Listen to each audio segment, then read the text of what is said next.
আমি একাই যাবো এখানে নড়াইস না। হাই, তো আজকে ক্যামেরাম্যান একদম ছোট। ক্যামেরাটা সোজা করে ধর, ভালো করে ধর। এই দেখ ঘুরাচ্ছিস কেন? আমি তো আসছি সঙ্গে। ভাল লাগে না কিন্তু। এইদিকে ঘুরা, এইদিকে। আমাকে যেন দেখা যায়, আমাকেই তো দেখা যাচ্ছে। কেন? এইভাবে সাইড করার একটু। হ্যাঁ, তো আজকে ক্যামেরাম্যানটা একটু পাজি, খুব পাজি, খুব দুষ্টুমি করছে। ক্যামেরাটা ঠিক করে ধরতে বলছি, তাও ঠিক করে কিন্তু ধরছে না। আমার খুব কিন্তু খারাপ লেগে যাচ্ছে। আমি কিন্তু তোকে একটাই ক্যাডবেরি দিব না বলে দিচ্ছি।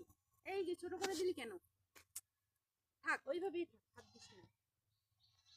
তো আজকে ক্যামেরাম্যানটা এত বদমাইশি করছে না। আমি একটু রিলস বানানোর জন্য এসেছিলাম এইদিকে, তো রিলস বানানো আমার হয়ে গেছে। ওই ধরে দিলে এই যে ক্যামেরাম্যান ছোট্ট পুচকিটা খালি বদমাইশি করে।